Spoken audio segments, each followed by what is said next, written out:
ایمان پر مطمئن ہے۔ اب یہ آیت کریمہ کا شان نزول سماعت فرمائیں۔ مکے کے بہت سارے ایسے لوگ تھے جو صحابہ کرام علیہم الرضوان کے ایمان لانے پر، حضرت خباب، حضرت بلال، حضرت خبیب، حضرت عمار، حضرت یاسر، حضرت سمیہ رضی اللہ تعالی عنہ، ان کے ایمان لانے پر ان کو زد و کوب کرتے تھے، ان کو اذیتیں پہنچاتے تھے، ان کو ستاتے تھے، انہیں چٹائی میں باندھ کر دھویں دیا کرتے تھے، گرم ریتوں پر گھسیٹا کرتے تھے۔ یہ ساری چیزیں ان کے ساتھ ہوتی، لیکن کچھ لوگ ایسے تھے کہ جب ان سے کہا جاتا کہ تم کلمہ کفر ادا کرو، معبودان باطل کے حوالے سے کہو، تو وہ جان دے دیتے تھے لیکن کلمہ کفر نہیں کہتے تھے۔ لیکن ایک صحابی رسول حضرت عمار رضی اللہ المولا تبارک و تعالی عنہ ضعیف تھے، ان کی زبان سے کلمہ کفر نکل گیا، کافروں نے چھوڑ دیا، کلمہ کفر ان کی زبان سے نکلا، کافروں نے چھوڑ دیا، ضعیف تھے وہ۔ اب ہوا یوں کہ لوگ حضور صلی اللہ علیہ وسلم کے پاس آئے اور آ کر کے عرض کرنے لگے، یا رسول اللہ صلی اللہ تعالی علیہ وسلم، عمار تو اسلام سے نکل گئے، تو قربان جائیے غیب داں نبی صلی اللہ علیہ وسلم پر ارشاد فرماتے ہیں، عمار ایمان والا ہے۔ تھوڑی دیر گزری تھی کہ وہ دوڑے ہوئے آئے حضور صلی اللہ علیہ وسلم کی بارگاہ میں اور عرض کرنے لگے، یا رسول اللہ صلی اللہ علیہ وسلم، میں تباہ ہو گیا، میں برباد ہو گیا۔ آقا کریم صلی اللہ علیہ وسلم نے ارشاد فرمایا، کیا ہوا؟ تو عرض کرتے ہیں، سرکار میری زبان سے گندی بات نکل گئی، کلمہ کفر نکل گیا۔ تو میرے آقا صلی اللہ علیہ وسلم نے فرمایا، یہ بتاؤ جب تم کلمہ کفر کہہ رہے تھے اس وقت تمہارا دل ایمان کے سلسلے میں کیا کہہ رہا تھا؟ کہا حضور دل ایمان پر مطمئن تھا۔ سرکار نے فرمایا، تم مومن ہو، تم مومن ہو۔ یہاں سے یہ بات سمجھ میں آئی کہ بہت سارے زندگی کے ایسے مواقع آتے ہیں جس میں انسان کو جان بچانے کے لیے ایسے کلمات کہنے کی ضرورت پیش آ جاتی ہے۔ ہاں، اس کا مقام کیا کہنا، جو جان دینے کے لیے تیار ہو جائے لیکن کلمہ کفر نہ کہے۔ لیکن اسلام اتنا آسان مذہب ہے کہ یوں جلدی سے اپنے دائرے سے کسی کو نکلنے نہیں دیتا، بلکہ اگر کوئی جان بچانے کے لیے یہ کہہ دے تو قرآن اس کے ایمان کی گواہی دیتا، لیکن شرط یہ ہے کہ دل اس کا ایمان پر جمع ہوا ہونا چاہیے۔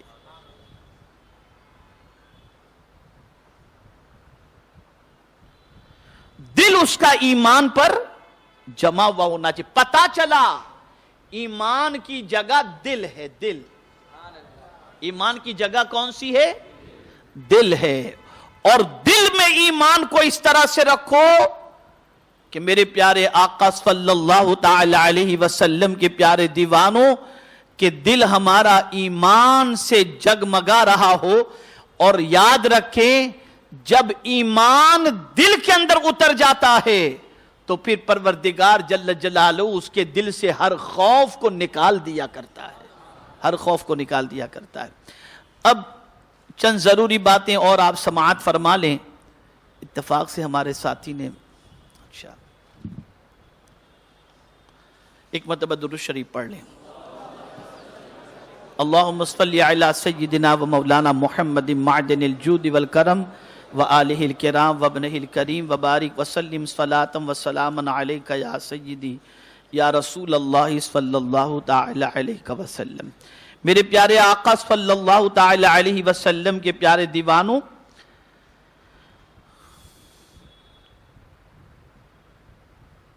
منافقین کے حوالے سے بہت سارے آپ کو منافقین ملیں گے۔ منافق کس کو کہتے ہیں؟ اذا لقوا الذین آمنوا قالوا آمنا، وَإِذَا خَلَوْا إِلَىٰ شَيَاطِينِهِمْ قَالُوا إِنَّا مَعَكُمْ، جب وہ مومنوں سے ملتے ہیں تو کہتے ہیں ہم تمہارے ساتھ ہیں، اور جب شیطانوں سے ملتے ہیں تو کہتے ہیں ہم تمہارے ساتھ ہیں۔ یہ منافق کی پہچان۔ نفق کہتے ہیں دو سوراخوں کو۔ یہ جو آپ مکہ مکرمہ اور مدینہ منورہ جائیں گے تو جو ٹنل ہوتا ہے نا، ٹنل تو سمجھتے ہوں گے، تو ٹنل میں دو سوراخ ہوتے ہیں نا، ایک سے گاڑی جاتی ہے دوسرے سے نکلتی ہے، تو نفق اس کو کہتے ہیں، اور منافق کے معنی ہوتا ہے دو منہ والا۔ دو منہ والا، وہ ایک جگہ پر نہیں ہوتا، جہاں وزن دیکھا وہاں پر جھک گیا۔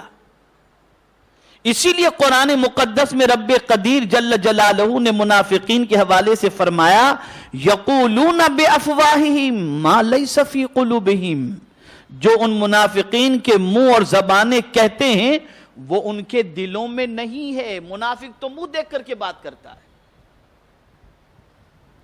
اور اس کا ٹھکانہ منافق کا کیا ہے؟ ان المنافقین فی الدرک الاسفل من النار، جہنم کا سب سے نچلا جو طبقہ ہے اس طبقے میں اللہ عز و جل منافقین کو رکھے گا۔ میرے پیارے آقا صلی اللہ تعالی علیہ وسلم کے پیارے دیوانوں، اب یہاں قرآن مقدس کی ایک اور آیہ کریمہ کو آپ سماعت فرمائیں۔ ایمان کی جائے قرار کے حوالے سے بتا رہا ہوں کہ ایمان دل میں ہوتا ہے، دل میں ہوتا ہے۔ قالت الاعراب آمنا قل لم تؤمنوا ولكن قولوا اسلمنا ولما يدخل الايمان في قلوبكم، یہ بنو اسد کے حوالے سے ہے۔ ایک سال قحط پڑا تو یہ قبیلہ حضور صلی اللہ علیہ وسلم کے پاس مدینہ منورہ ملنے کے لیے آیا،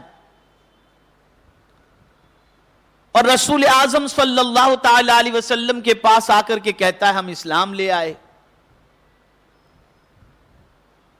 اور حالانکہ آتے وقت انہوں نے کیا کیا تھا؟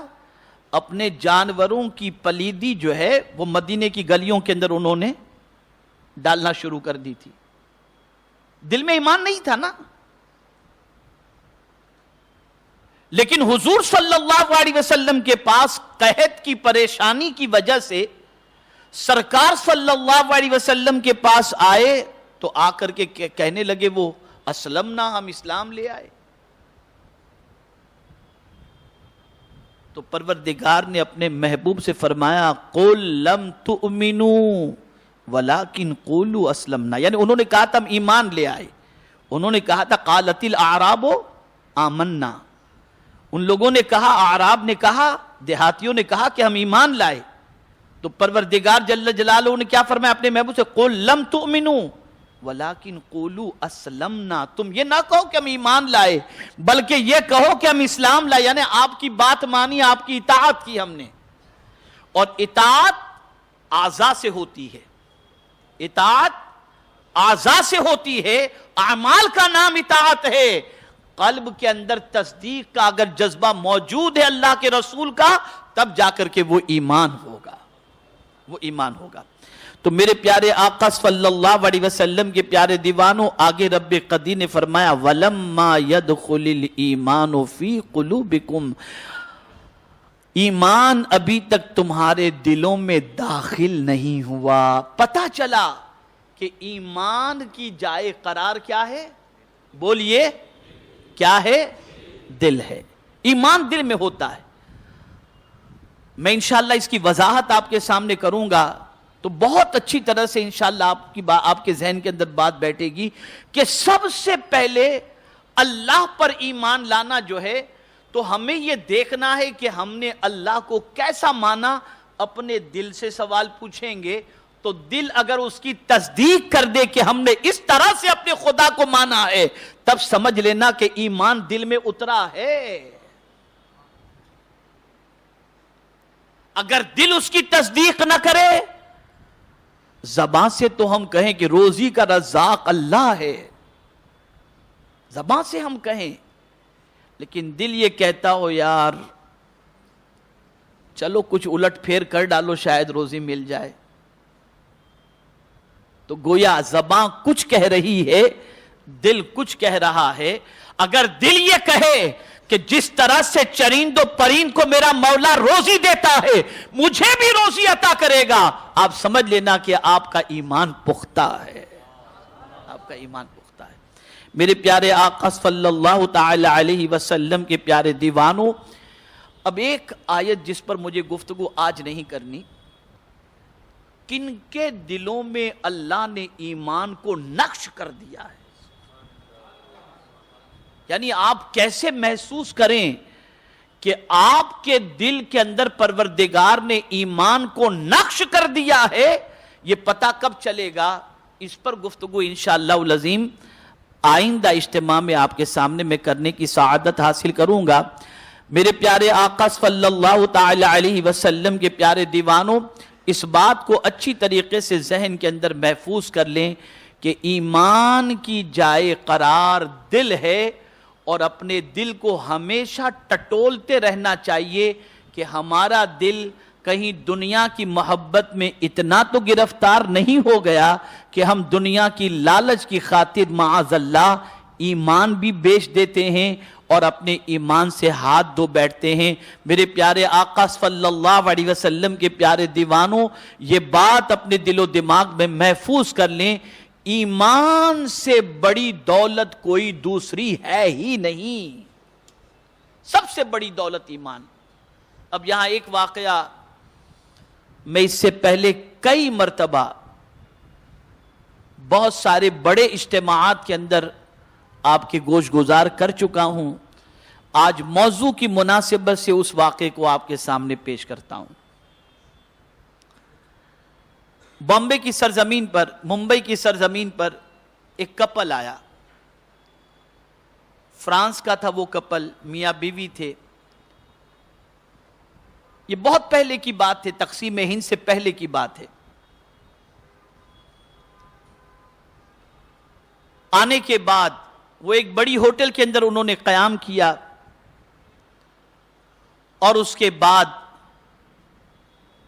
وہ غربت زدہ علاقے کے دورے کے لیے، یعنی بہت سارے انہوں نے مقامات دیکھے، اور اس کے بعد گائیڈ کے ذریعے ان کو پتہ چلا کہ یہاں پر بہت بڑی جھوپڑ پٹی ہے، بہت غربت زدہ علاقے ہیں، اور لوگ بہت قسم پرسی کے ایام گزار رہے ہیں۔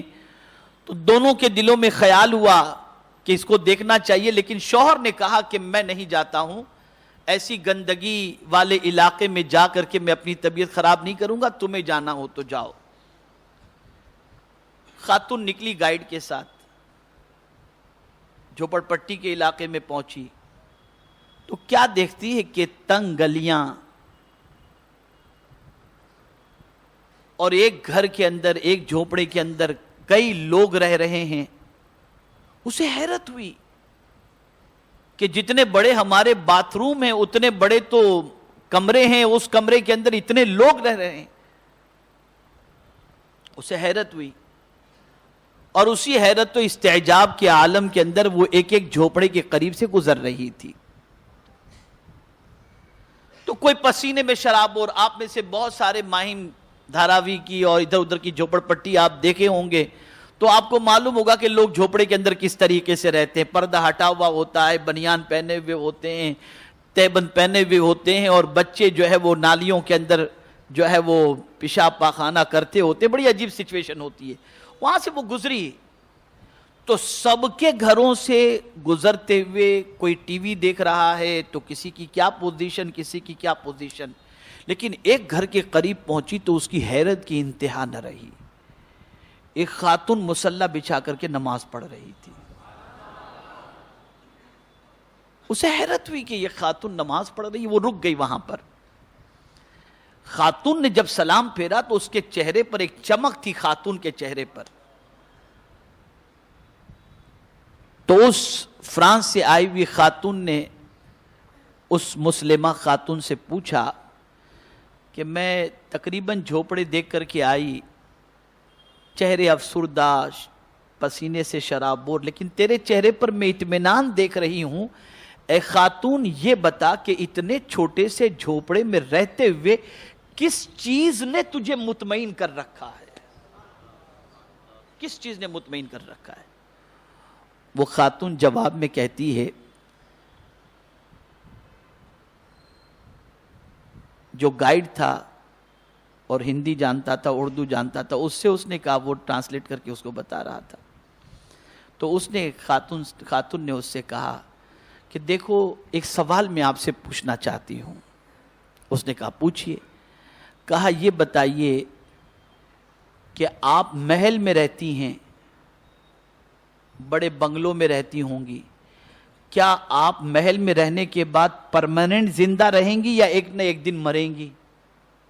تو بولے مریں گی، اس دنیا میں کوئی بھی ایسا نہیں جو مرے نہیں، سب مرنے ہی کے لیے پیدا ہوئے، کوئی جلدی مرتا ہے کوئی لیٹ مرتا ہے، لیکن جتنے بھی آئے ہیں سب مرنے ہی کے لیے آئے ہیں۔ تو اس نے سوال پوچھا کہ جس بنگلوں میں تم رہتی ہو، مرنے کے بعد تم جب قبر کے اندر اتاری جاؤ گی، یا جس طریقے سے بھی تمہارے ساتھ معاملہ ہو تمہارے مذہب کے اعتبار سے، تو کیا تمہیں کوئی بڑا بنگلہ یا کوئی چیز تمہیں قبر کے اندر یا بعد میں ملے گی؟ اس نے کہا نہیں۔ اب اس خاتون کا جواب سنیے، مسلمہ خاتون کا، وہ کہتی ہے تم یہ جاننا چاہتی ہو میں کیوں مطمئن ہوں؟ کہا ہاں جاننا چاہتی ہوں۔ کہا سنو، جھوپڑے میں اگر کوئی رہے وہ بھی مرے گا، بنگلے میں رہے وہ بھی مرے گا، فلیٹ میں رہے وہ بھی مرے گا، لیکن مرنے کے بعد ہر ایک کو جنت نہیں ملے گی، جنت اس کو ملے گی جو ایمان والا ہوگا۔ تو میں اس لیے مطمئن ہوں کہ اللہ نے مجھے ایمان کی دولت عطا فرمائی ہے، جب میں مروں گی تو میرا مولا مجھے پرماننٹ جنت عطا فرما دے گا، اس تصور سے میں مطمئن ہوں۔ پتا چلا ایمان اس کے دل میں اتر چکا تھا۔ آج تو بہت ساری فہمیں، ارے چھوڑیے مولانا مرنے کے بعد کی بات میں، ابھی یہاں تو کچھ کریں، یہ فکر ہے لوگوں کی، یہ سوچ ہے لوگوں کی، اور اسی سوچ کی بنیاد پر آج پوری دنیا میں مسلمان مار کھا رہا ہے، اسی سوچ کی بنیاد پر پوری دنیا میں مسلمان زوال پذیر ہے، اسی سوچ کی بنیاد پر آج مسلمانوں کا وہ مقام دنیا میں نہیں رہا جس مسلمان کا مقام ہونا، جو مسلمان کا مقام ہونا چاہیے۔ اب آپ کی سمجھ میں یہ بات اچھی طرح سے آ گئی ہوگی کہ قرآن نے قید لگائی کہ غالب وہی رہے گا، تم میں کا کامیاب وہی رہے گا، تم میں کا کامیاب وہی ہوگا، تم میں تو وانتم الاعلون ان کنتم مؤمنین، مراد کو تم ہی پہنچو گے اگر تم کامل مومن ہو جاؤ۔ تو پتا چلا ہمارا ایمان کمزور ہے، اس لیے دنیا میں ہم مار کھا رہے ہیں۔ اپنے ایمان کو مضبوط کرو، اللہ اور اس کے رسول پر یقین کامل رکھو، یوم آخرت کی تیاری کرو، اور اس دنیا میں اس طریقے سے رہو کہ اس دنیا میں رہتے ہوئے رب سے بھی رشتہ مضبوط ہو، اس کے رسول سے بھی رشتہ مضبوط ہو، اور آخرت کی تیاری میں اپنی زندگی گزارتے رہیں۔ میرے پیارے آقا صلی اللہ تعالی علیہ وسلم کے پیارے دیوانوں، تو آپ اچھی طرح سے سمجھ گئے ہوں گے کہ ایمان کی جائے قرار دل ہے۔ اپنے دل کو ٹٹولتے رہو کہ کسی اور کی محبت تو اللہ اور اس کے رسول سے زیادہ ہمارے دل میں نہیں بیٹھ گئی۔ اب میں آپ کو انشاءاللہ آئندہ اجتماع میں بتاؤں گا کہ کن دلوں پر اللہ نے ایمان کو نقش فرما دیا ہے۔